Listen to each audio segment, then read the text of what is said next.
Imagine, just for a moment, that you are in total organ failure. Your kidneys, which are, the ultimate filtration system of your body, have essentially just stopped working. Right, they're completely offline. Exactly. Day by day, hour by hour, the natural metabolic toxins in your blood are just building up. And without intervention, this is a universally fatal scenario. It is. But then modern medicine steps in. You are hooked up to a dialysis machine. It's this absolute marvel of engineering designed to filter your blood, remove those lethal toxins, and literally save your life. Yes, it pulls a patient right back from the brink of death. But here's the paradox we are exploring today.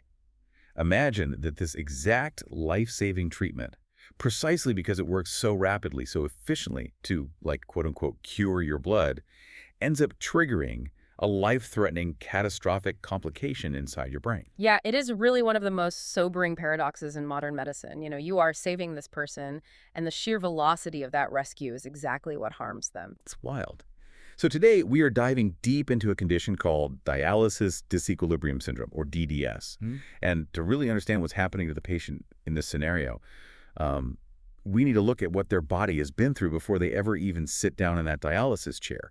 We're talking about people who have reached the absolute final stages of kidney failure, right? Yes, specifically what the medical community and the Kidney Disease Improving Global Outcomes Guidelines, often referred to as KDIGO, what they classify as chronic kidney disease stage 5D. And just to put a number on that for you, the listener, this classification means a patient's glomerular filtration rate, their GFR, has plummeted to less than 15 milliliters per minute per 1.73 squared meters. Right. So in plain English, their kidneys are functioning at the absolute bare minimum, or honestly, not at all. Yeah, the body is practically drowning in its own metabolic waste at that point.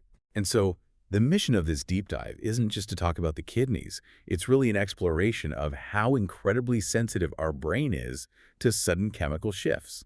Like, we want to understand the microscopic tug-of-war happening right now across the blood-brain barrier when we try to artificially fix a broken system. Which is an excellent starting point, I think. Okay, let's unpack this.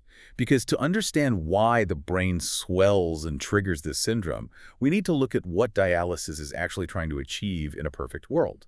Right, because understanding DDS is truly a masterclass in physiology and, well, the unintended consequences of our own medical technology. We have to look at what standard dialysis is supposed to do by design before we can understand why doing it too perfectly or too quickly creates such an immense danger. Right. So if your kidneys fail, you undergo renal replacement therapy. Yeah. And doctors don't just, hook you up and guess when your blood is clean. No, not at all. There are very strict targets.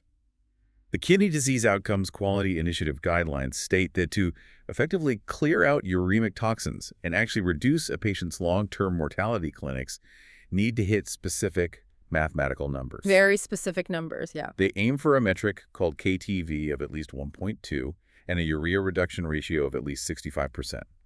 Basically, they want to scrub a massive amount of urea and toxins out of your blood in a single session. And they want to do it highly efficiently. When a patient is sitting in that chair, the machine is turning over their blood volume, running it through a specialized semi-permeable membrane, and utilizing a fluid called dialysate to pull those toxins out via diffusion. Just pulling it all out. Exactly. It's highly effective. But if we connect this to the bigger picture, we have to recognize what state the patient's body was in before the machine ever turned on. Chronically uremic patients exist in a steady state of systemic hyperosmolality. Meaning their blood is incredibly dense. It's just packed with dissolved particles, waste products, and toxins that the kidneys basically failed to excrete. Precisely. And this is crucial. That toxic state didn't happen overnight. Right. As the kidneys failed slowly over months or sometimes years, the body adapted to this increasingly toxic, highly concentrated blood. The brain, the individual cells, the surrounding tissues. Yes. They all found a new, albeit fragile, equilibrium just to survive the sheer density of the blood. So when you hook a patient up to a dialysis machine and rapidly achieve that 65% urea reduction in a matter of just like 3 or 4 hours, you are violently stripping away that chronic adaptation. I want to make sure we're getting this concept right for you, the listener, because the idea that cleaning the blood too fast is a bad thing feels totally counterintuitive. It does. It's like having a chronically flooded house. The water has been rising for months. It's ruining the drywall. It's toxic. Your immediate survival instinct is to bring in the biggest industrial pumps you can find and pump out the water as fast as physically possible. Sure, that makes sense on the surface. Right. But you're telling me that pumping it out too fast is actually what destroys the foundation. Exactly. Think about the physics of that flooded house. If the water has been sitting there for months, the sodden walls and the foundation have structurally adapted to the physical pressure of the water holding them up. Oh, wow. If you pump all that water out in 5 minutes, the sudden change in hydrostatic pressure, the sheer force of the vacuum you've created, will cause the walls to instantly buckle inward. Dialysis disequilibrium syndrome is basically the physiological equivalent of those walls buckling. Which explains a lot about the history of this condition. When you look at the medical literature, DDS was first described back in 1962 by a researcher named Kennedy and his colleagues. And it makes perfect sense that it was discovered back then, right? In the early days of dialysis, the technology was essentially a blunt instrument. It was. In the 1960s, clinicians would often wait until patients were truly at death's door with exceedingly high baseline concentrations of uremic toxins, and then they would just blast them with this new therapy. Just hit them with the pumps all at once. Right. The gradients they were generating across the cellular membranes were massive. You had blood that was essentially thick as mud with urea being scrubbed entirely clean in a single aggressive session. The early protocols just didn't fully respect the time it takes for the body's different compartments, like the blood and the brain, to communicate with one another. But today, the clinical picture is a bit different, thankfully. I mean, we initiate therapy much earlier in the disease progression, and we use milder protocols to start. So we don't see those catastrophic 1960s level events as frequently. That's true, but the clinical reality today is that the true incidence of DDS remains largely hidden. It is significantly underreported. Wait, really? Why is that? If a patient's brain is swelling, how does a clinic just miss it? Because the symptoms of mild to moderate DDS overlap so heavily with just general, everyday dialysis complications. Oh, I see. A patient might have a headache, some nausea, or a drop in blood pressure. Clinicians often dismiss these as routine medication reactions or just the standard malaise of fluid shifting. Plus, there is a lack of universally standardized diagnostic criteria applied across all clinics globally. So mild DDS is likely happening right in front of us constantly, masquerading as a normal side effect of the treatment. Exactly. Man, so to explain exactly how that foundation gets damaged, how the swelling actually happens, we need to zoom in on the primary culprits driving this massive pressure shift. We do. The research highlights 3 overlapping mechanisms that cause the brain to swell during DDS. Let's start with the first one, which is called the reverse urea effect. To understand this, we need to look at urea itself. In a healthy person or even a stable patient with kidney failure, urea is just metabolic waste. It's a very small, highly water-soluble solute. In a chronic state, researchers classify it as an ineffective osmole. Okay, let's define that. An osmole is basically any particle that can exert an osmotic pull, meaning it can drag water toward itself like a microscopic magnet. Right. Yes. So why is urea considered an ineffective magnet in this chronic state? Because given enough time, it equilibrates. It slowly drifts back and forth across cellular membranes, including the highly guarded blood-brain barrier. It just wanders across. Right. Over weeks and months of kidney failure, the concentration of urea in the blood becomes exactly equal to the concentration of urea inside the brain. Because it's equal on both sides of the barrier, it doesn't create a tug of war. So there is no net movement of water into or out of the brain. The magnet is neutralized. Neutralized perfectly. But then we start the dialysis machine, and the machine is scrubbing the urea out of the blood plasma incredibly fast. Suddenly, the blood has very little urea, but the brain is still just packed with it. Correct. The clearance of urea from the vascular compartment, the blood, far outpaces its ability to leave the brain parenchyma. The blood-brain barrier is semi-permeable, but it has a strict speed limit. And this brings up a really fascinating metric from the physiological data, the reflection coefficient. Yes. This essentially measures how much a particle bounces off a barrier. It ranges from 0, meaning the particle is completely permeable, glides right through, and exerts 0 osmotic force, all the way up to 1, meaning it's completely impermeable, bounces off the barrier and exerts maximum osmotic pulling force. Exactly. What happens to urea's reflection coefficient during a rapid dialysis session? Well, this is where the physics of the brain turn deadly. Under normal, slow conditions, urea's reflection coefficient is quite low, but under rapid dialysis conditions, the reflection coefficient of urea across the blood-brain barrier jumps dramatically. It lands anywhere from 0.44 to 0.59. Wait, so it goes from just gliding through effortlessly to being blocked almost 60% of the time. Exactly. Because its natural diffusion rate is far too slow to keep up with the mechanical speed of the dialysis machine, urea suddenly acts like it's trapped in the brain. It transitions from an ineffective osmole into a temporarily highly effective osmole. Let's track the fluids here. The blood urea nitrogen, the BUN, drops off a cliff in the bloodstream.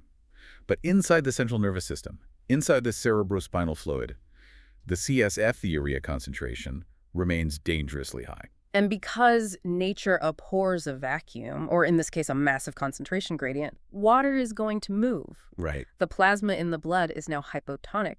It has fewer dissolved solutes. The brain tissue is now hypertonic because it has more solutes, specifically that trapped urea. So driven by pure osmosis, a massive net flux of water rushes from the blood directly into the hypertonic brain tissue to try and dilute that trapped urea.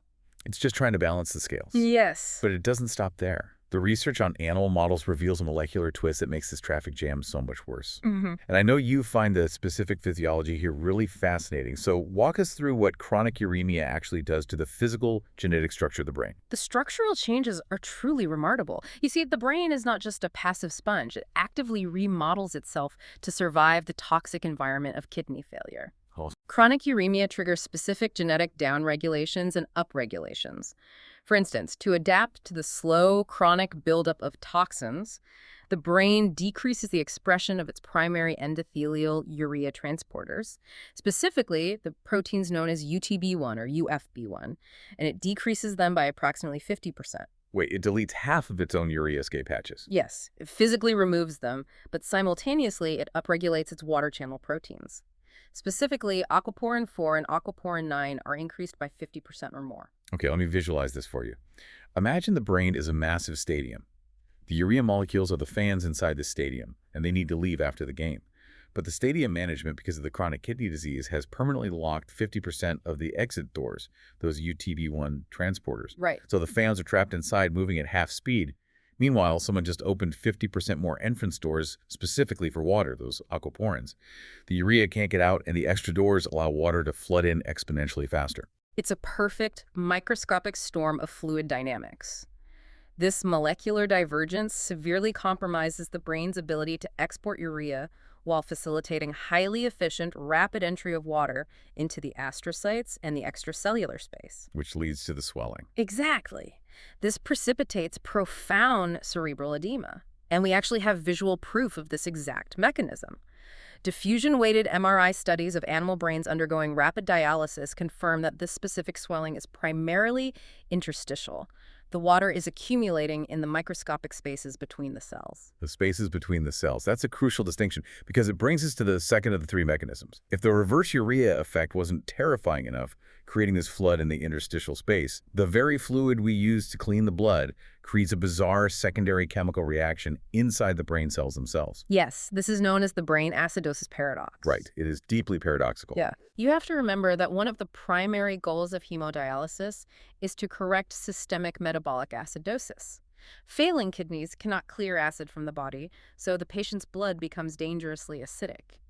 To fix this, the dialysis machine uses a bicarbonate buffered dialysate. Right, because bicarbonate is a base. Its job is to neutralize the acid in the blood, raising the blood pH back to a normal, healthy level. Exactly, which sounds completely necessary. We want the blood pH normalized. But what is the hidden side effect of that neutralization process? Well, when you buffer the acid in the blood with bicarbonate, a chemical byproduct is created. Carbon dioxide. The systemic carbon dioxide tension, or PCO2, increases rapidly in the blood. Now we have a tail of two molecules racing toward the brain, carbon dioxide and bicarbonate. Carbon dioxide is highly lipid-soluble. It can dissolve right through the fat-based membranes of the blood-brain barrier almost instantly. But the bicarb is different, right? Very different. Bicarbonate is a highly polar molecule. It is slow. It cannot cross the barrier quickly. Here's where it gets really interesting. You have this sudden surge of CO2 in the blood from the dialysis reaction. The CO2 races across the blood-brain barrier, flooding into the cerebrospinal fluid and directly into the brain cells. But the basic bicarbonate is left behind in the blood. What happens to that CO2 once it's inside the brain cell without its buffering partner? It creates chaos. The carbon dioxide floods the intracellular environment and immediately hydrates, combining with water inside the cell to form carbonic acid. And because there is no bicarbonate present to keep it stable. That carbonic acid rapidly dissociates. It splits apart into bicarbonate and free hydrogen ions. And free hydrogen ions are the very definition of acid. Exactly. So while the blood outside the brain is becoming wonderfully neutral and healthy, the intracranial space and the inside of the brain cells undergo a rapid, severe drop in pH. The interior of the brain becomes acutely acidic. And this acid bath inside the brain cell does something physical to the proteins, right? It's not just that it burns, it literally changes the magnetic charge of the internal environment. Yes, it disrupts fundamental protein binding. Inside your brain cells, you naturally have occasions positively charged ions like sodium and potassium that are peacefully bound to intracellular proteins doing their normal cellular jobs. Right. But when this massive flood of positively charged hydrogen ions arrives from the carbon dioxide reaction, they aggressively compete for those exact same protein binding sites. The hydrogen ions essentially kick the sodium and potassium off the proteins. They displace them. So now you have thousands of free-floating sodium and potassium ions just loose inside the cell. And once freed from their protein-bound states, these cations become highly active osmotic particles. Just like the urea trapped outside the cell, these newly freed ions raise the intracellular osmolality tremendously. They act as microscopic magnets for water. So let's review the battlefield here. We have the reverse urea effect, pulling water into the spaces between the cells' interstitial edema. And now, thanks to the brain acidosis paradox, we have these displaced sodium and potassium ions sucking water directly into the cells themselves. That is the vital distinction between interstitial edema and cytotoxic edema. Cytotoxic edema is the swelling of the actual cells. The intracellular tonicity spikes, and water is dragged directly into the delicate neurons and astrocytes. The cell literally bloats from the inside out. It's a cruel irony. I mean, the bicarbonate meant to save your organs from acidic blood is the exact trigger for turning your brain's internal cells into water magnets. It really is. But wait, there's a third mechanism. We have urea trapping water outside, acidosis pulling water inside. The third mechanism involves a desperate survival strategy the brain used before dialysis even started. It's what we call the hoarder's dilemma. We touched on this earlier, how the brain adapts to the chronic, months-long state of kidney failure. The systemic blood of a severely uremic patient is constantly hyperosmolar, thick with toxins and particles. Right. If the brain did nothing, that hyperosmolar blood would act like a sponge, constantly sucking water out of the brain tissue. This would lead to severe cellular dehydration, essentially shrinking the brain over time. And the brain obviously doesn't want to dehydrate and turn into a raisin. So what is its defense mechanism? It builds an internal counterweight. The brain cells actively synthesize or adaptively accumulate what we call organic osmolytes. You will also see them referred to in the medical literature as idiogenic osmolytes. All of those, exactly. These are specific, complex molecules, things like glutamine, glutamate, taurine, and myoinositol. The brain frantically hoards them. By packing the inside of the cell with these molecules, the brain artificially raises its own internal osmolality to perfectly match the toxic, thick blood outside. It's a chemical standoff that prevents the brain from losing its water. So the brain spent months, maybe years, painstakingly hoarding these molecules just to survive the chronic kidney failure. It's built this perfect defense system.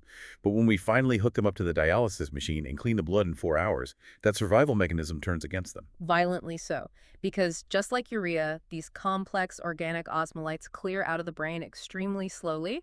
They were built for long-term storage, not rapid export. Right, that makes sense. When the dialysis machine rapidly scrubs the plasma, the blood osmolality falls fast. It becomes thin and clean. But inside the brain cells, those hoarded molecules persist. The standoff is broken. So they continue to exert a powerful osmotic draw, pulling water from the newly cleaned blood. Yes. The persistence of these intracellular osmolytes, combined with the intracellular acidosis we just discussed, maintains an incredibly high brain osmolality.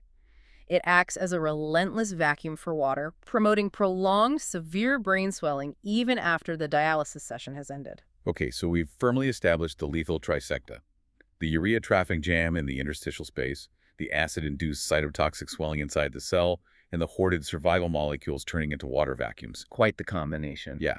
Now that we understand exactly how the brain swells, we need to look at who is actually in the crosshairs. Because clearly, not everyone who gets dialysis develops DDS, otherwise we wouldn't use the treatment. Fortunately, no. Risk stratification is a huge part of modern nephrology. And when you look at the epidemiological distribution of BDS, it reveals a very distinct bimodal risk pattern. It primarily strikes the very young and the elderly, pediatrics and geriatrics. Let's start with pediatrics. Why are children so vulnerable to this massive fluid shift? It comes down to the simple physics of their physical size versus the power of the machine. Children have a much smaller total body water volume compared to adults. Right. But when you put them on a standard dialysis circuit, the mass transfer area coefficient, which is essentially the surface area of the machine's dialyzer filter relative to the child's total blood volume, is disproportionately high. So the machine is just inherently too efficient for their tiny bodies. Exactly. Solute clearance happens far too fast relative to the total water in their body. You generate those massive osmotic gradients we just talked about in a fraction of the time it would take in a 200-pound adult. And on the other end of the spectrum, you have the geriatric population. I imagine their risk isn't about the physical size of the machine relative to their body water, but rather the fragile state of their aging vascular system. Precisely. As we age, our arteries naturally stiffen. The brain relies on a highly calibrated dynamic system called cerebral autoregulation to manage blood flow and pressure second by second. Oh, I see. In frail, elderly patients, this autoregulation is often severely compromised by decades of hypertension, baseline cerebrovascular disease, or pre-existing structural brain pathologies like microvascular ischemic disease. So they just can't adapt. Right. When the aggressive fluid and solute shifts start happening during dialysis, their aging vessels simply cannot constrict or dilate fast enough to compensate. And it's not just age that breaks down the defenses. The clinical data points out that any condition that physically compromises the blood-brain barrier makes a patient a prime target. If the tight junctions of your blood-brain barrier are already leaky, it's like opening the floodgates before the storm even hits. Absolutely. Conditions like sepsis, septic shock, meningitis, or encephalitis directly inflame and degrade the double brain barrier. You also have to consider systemic vascular issues like vasculitis, hemolytic uremic syndrome, or severe malignant hypertension. Basically anything that damages the structural integrity. Right. In all these disease states, the blood-brain barrier is already structurally damaged. When you introduce the massive osmotic shifts of rapid hemodialysis, the water doesn't even have to fight to get in. It just pours right through the compromised barrier. So those are the structural and demographic risks. But the clinical trials actually dive much deeper into the predictive data. Researchers have run multivariate regression analyses on adult patients going into their very first conventional hemodialysis session to see what their baseline blood work tells us about their risk. Let's look at their baseline kidney function going in. Yes, the pre-hemodialysis serum creatinine level emerged as a major independent risk factor. The statistical analysis showed that higher pretreatment creatinine is definitively associated with an increased risk of developing clinically suspected DDS. The adjusted odds ratio was 1.13, with a 95% confidence interval of 1.02 to 1.25. Okay, for the listener who might not read clinical trials every day, an odds ratio above 1 means an increased risk. So why does a higher creatinine level equal a higher risk for brain swelling? Creatinine is a breakdown product of normal muscle metabolism. A very high pre-dialysis creatinine generally reflects a massive baseline uremic toxin load in the body overall. So they're just starting off way more toxic. Right. The more polluted the blood is at baseline, the steeper the cliff you push them off when you clean that blood rapidly. A massive baseline toxin load guarantees that a massive transcellular gradient is going to be generated the moment the machine turns on. So a dirtier starting point means a more violent cleanup. Now, what about their sodium levels? The clinical data shows an interesting relationship here regarding baseline sodium. Yes, let's translate the clinical data clearly, because the physiological mechanics are crucial here. The analysis found that starting with a lower pre-hemodialysis serum sodium concentration is a significant risk factor. Specifically, it was associated with an adjusted odds ratio of 0.90. Wait, if the odds ratio is below 1, doesn't that usually mean a negative correlation in the math? Like, how does a lower number translate to higher danger? It's a statistical framing that requires physiological context. The math says that as baseline sodium goes down, the likelihood of DDS goes up. Oh, I see. If a patient starts with low serum sodium, a state called hyponatremia, Their blood is already relatively hypotonic compared to their brain. They already have less osmotic pull holding water in the bloodstream. So they're already at a disadvantage. Exactly.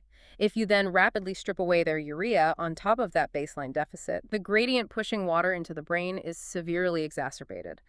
Baseline hyponatremia makes the rapid osmotic shifts of dialysis much more treacherous because you are starting with less osmotic anchor in the blood. And we see a very similar dynamic with blood sugar, right? Yeah.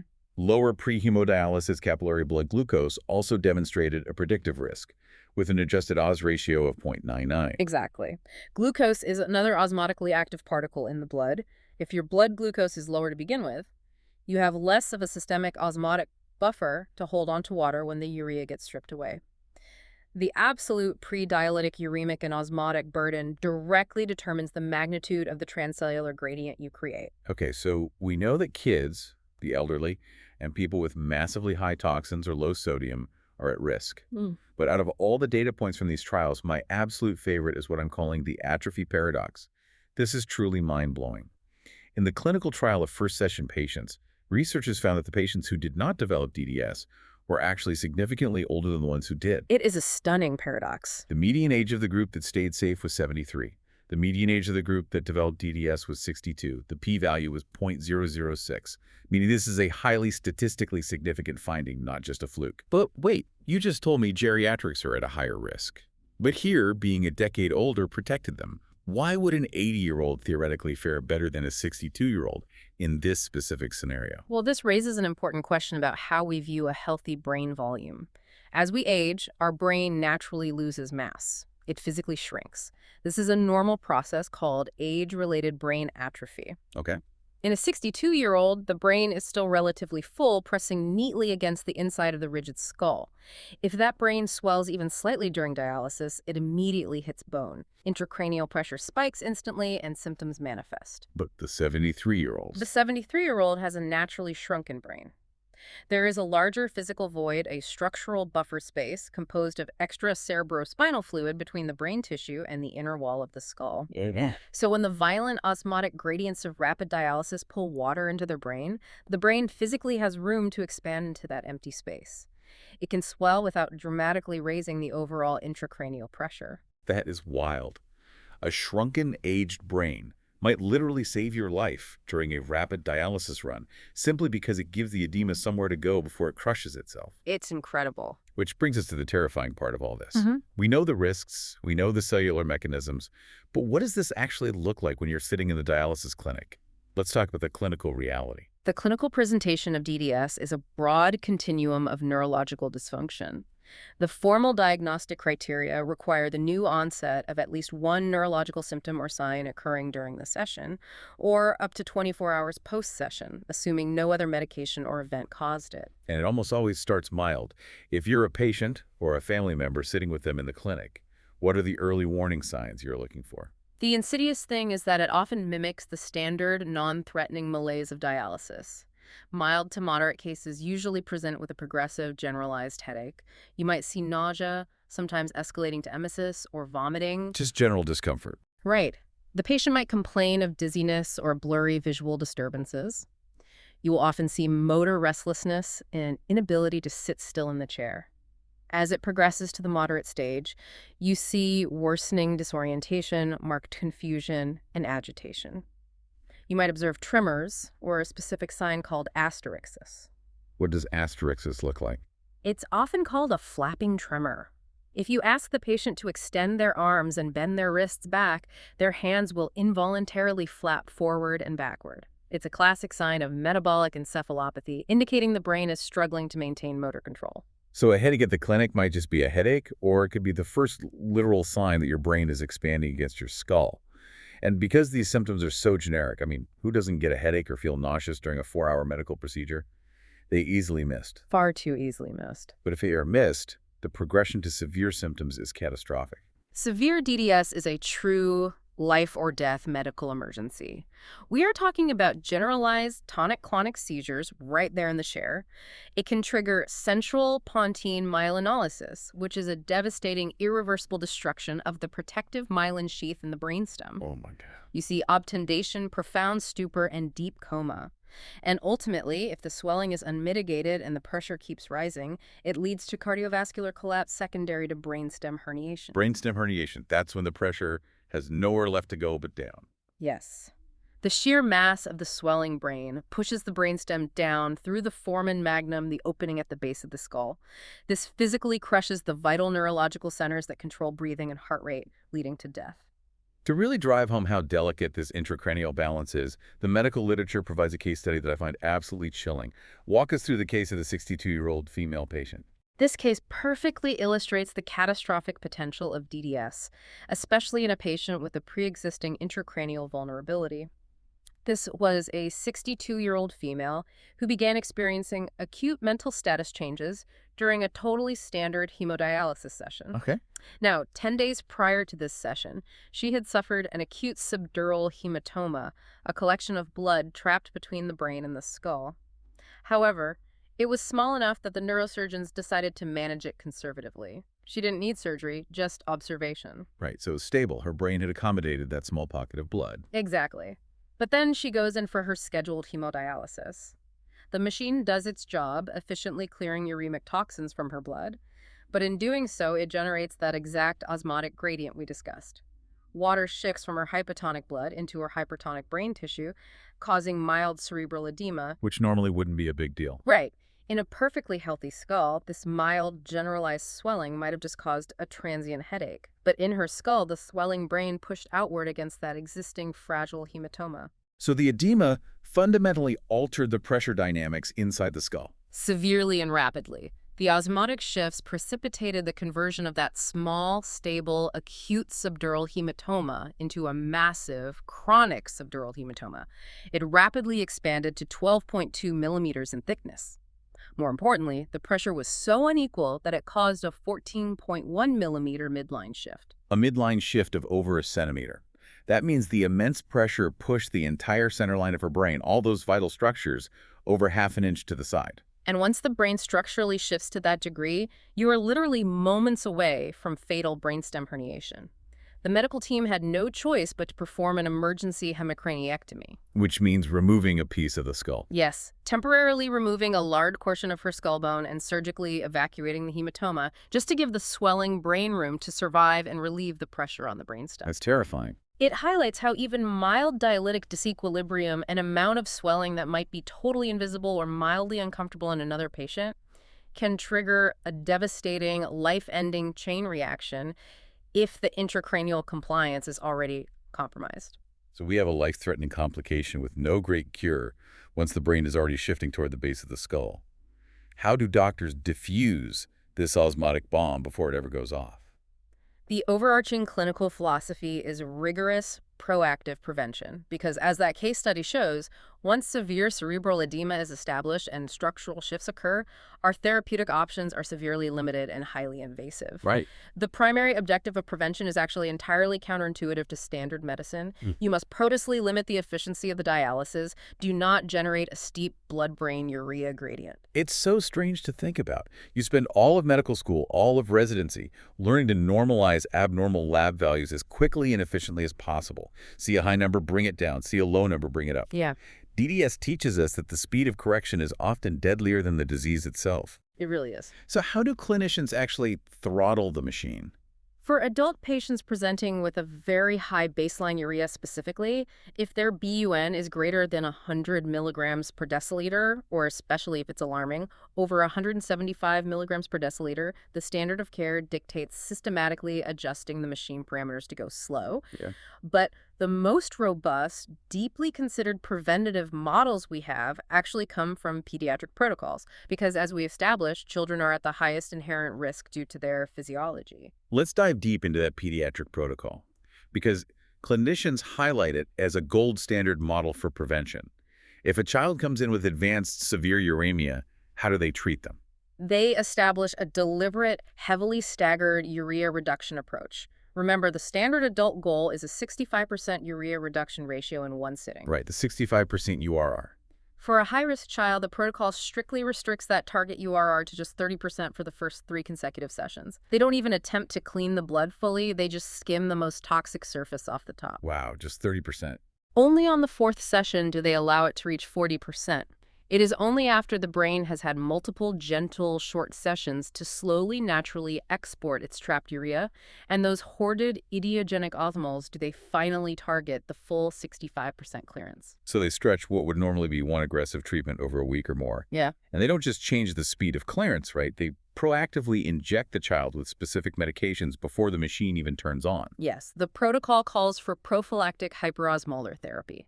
They administer intravenous mannitol at a dose of 0.5 grams per kilogram of body weight, paired directly with 50 milliliters of a 50% dextrose solution right at the initiation of the dialysis run. What exactly does that cocktail of mannitol and dextrose do? Mannitol and dextrose are large, heavy, osmotically active molecules that generally stay confined within the bloodstream.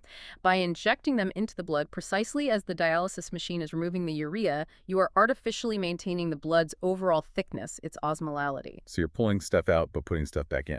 Yes. You are successfully removing the toxic urea, but you are instantly replacing its osmotic weight with benign sugars and mannitol. This ensures that the water in the brain doesn't feel a sudden osmotic urge to rush into the tissues. You swap the poison for a harmless placeholder just to keep the pressure stable. It's brilliant.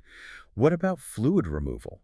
Because dialysis isn't just about toxins. It also pulls physical water weight off patients who can no longer urinate. Rapid hemoconcentration, pulling too much physical fluid volume out of the blood too fast, exacerbates all of these concentration gradients. So the pediatric protocol enforces incredibly strict fluid limits. Like a limit. The ultrafiltration volume, the actual amount of water physically removed from the patient, is strictly capped at less than 5% of the patient's total body weight over a slow 2 to 3 hour session. This prevents rapid intravascular depletion and keeps the blood from getting too concentrated too quickly. And the final piece of this preventative puzzle involves micromanaging the sodium in the dialysate fluid itself. Dialysate sodium individualization is absolutely critical. The protocol ranges the sodium in the cleaning fluid from 135 to 145 milliequivalents per liter with a hard minimum threshold of 135. You have to match it to the patient. You're right. If a patient comes in chronically hypernatremic, say, a serum sodium below 135, you cannot just expose their blood to a standard higher 140 bath. The protocol requires setting the dialysate sodium only 2 to 3 milliequivalents above their personal baseline serum level. To step them up incredibly slowly over days. Exactly. Ensuring the rate of systemic sodium correction never exceeds 8 milliequivalents in a 24-hour period. You ease them up. And what if they have too much sodium? Conversely, if a patient is hypernatremic, coming in with sodium above 140, they use a highly technical technique called dialysate linear modeling. The machine is actively programmed to systematically and smoothly step down the sodium levels minute by minute throughout the run, entirely mitigating any abrupt changes in systemic tonicity. So prevention is this incredibly intricate high-wire dance of slowing down clearance, adding osmotic placeholders, and minutely micromanaging sodium levels. But what happens if prevention fails? What happens when you are mid-session, you thought the patient was stable, and suddenly they start complaining of a severe headache or they begin to get agitated in the chair? How do you pull the emergency brake? The acute management protocols demand rapid, nuanced clinical judgment based on the exact severity of the symptoms. If the symptoms are mild to moderate a progressive headache, nausea, localized muscle cramps, some restlessness, the immediate protocol might actually surprise you. You do not immediately stop the run. Wait, really, if I'm the clinician standing there, my every instinct is to hit the giant red stop button on the machine at the first sign that the brain might be swelling. It is a very common human instinct, but stopping abruptly leaves the patient inadequately dialyzed and still deeply uremic. Instead, the first step is to immediately reduce the blood pump speed, the BFR. By physically slowing the rate at which the blood flows out of the patient and through the dialyzer, you instantly minimize the rate of ongoing uremic clearance. You buy the brain time to equilibrate to the changes already made. You just ease off the gas pedal to stop the gradient from getting steeper. Exactly. Simultaneously, the clinician should modify the dialysate sodium bath on the machine to engage a high sodium profiling run. By actively increasing the sodium concentration of the fluid cleaning the blood, you instantly transfer that excess sodium into the patient's plasma, rapidly raising the plasma osmolality. So you're tweaking the machine mid-run to actively reverse the swelling. Yes.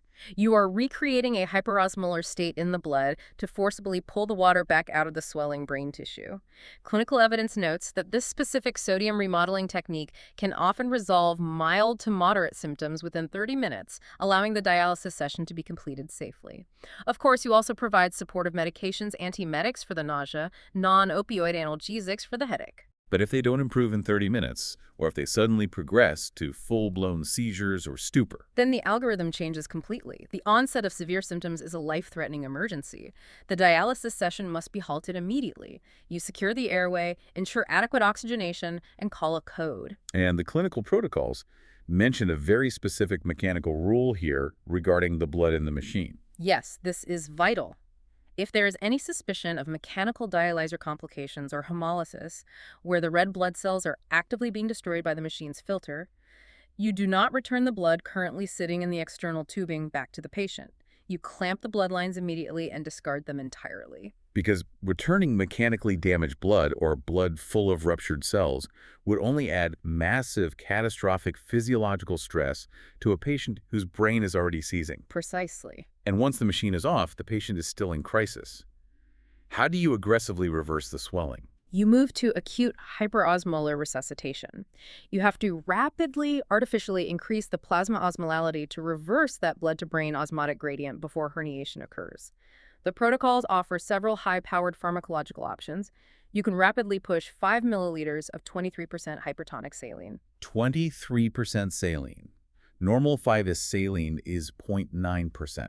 That is incredibly concentrated salt water. It is. It is designed to act as an immediate, powerful osmotic sponge in the bloodstream. Alternatively, you can administer 250 milliliters of 3% hypertonic saline on a drip at 50 milliliters per hour. Are there other options? Yes, or you turn back to intravenous mannitol. In an acute seizing resuscitation scenario, exploratory protocols suggest initial doses of 12.5 milligrams or acute pushes of 10 grams, which can be rapidly titrated up to a massive weight-based dose of 1 gram per kilogram depending on the clinical severity. The sole goal is just to flood the blood with heavy particles to drag the water out of the skull before the brainstem is crushed. So what does this all mean? As we step back and look at the entirety of dialysis disequilibrium syndrome, it really highlights a tragic irony of human biology. It does. Our brains are brilliantly adaptive. When faced with the slow, toxic buildup of kidney failure over years, the brain intelligently locks down its urea transporters, it hoards survival molecules like a prepper, it does everything in its cellular power to maintain equilibrium and keep us conscious. And then our modern technology, our miraculous ability to clean the blood in just a few hours, comes along, and that very brilliance becomes the brain's undoing. The cure is just too fast for the adaptation. It is a profoundly humbling reminder that medical technology must be carefully calibrated to the ancient cadence of human biology, and it's a dynamic we are still actively struggling to perfect. One of the greatest hurdles clinicians face, as researchers constantly note, is that our high-quality clinical data to guide exact management of DDS remains stubbornly limited. Why is that? With millions of dialysis patients worldwide, you'd think we'd have massive, definitive clinical trials on exactly how to treat this. It comes down to an unavoidable ethical dilemma. It is ethically impossible to conduct a rigorous, randomized controlled trial on patients actively experiencing acute, life-threatening cerebral edema. Oh, of course. You simply cannot randomize a seizing patient, putting one in a placebo group to properly test a new mannitol protocol. It violates every tenet of medical ethics. Therefore, our understanding of DDS and our data for managing it will always rely heavily on careful observation, retrospective analysis of past cases, and a profound respect for fundamental physiological principles rather than perfect prospective clinical trials. Which leaves us with a final thought to ponder. If our current technology for clearing toxins, the standard 21st century dialysis machine, is already vastly outpacing our brain's biological ability to adapt to that clearance, what happens next? That is the big question. What happens when we invent even faster, more efficient artificial organs in the future? When we have nanotech kidneys or biosynthetic filters that can scrub the blood of every toxin in minutes instead of hours, will we have to intentionally, artificially slow down all future medical miracles just so our ancient biology can keep up? When we talk about medical progress, we instinctively assume faster is always better. But when it comes to the deep waters of neurodevelopment and cellular equilibrium, sometimes the only way to truly save the foundation is to drain the house slowly.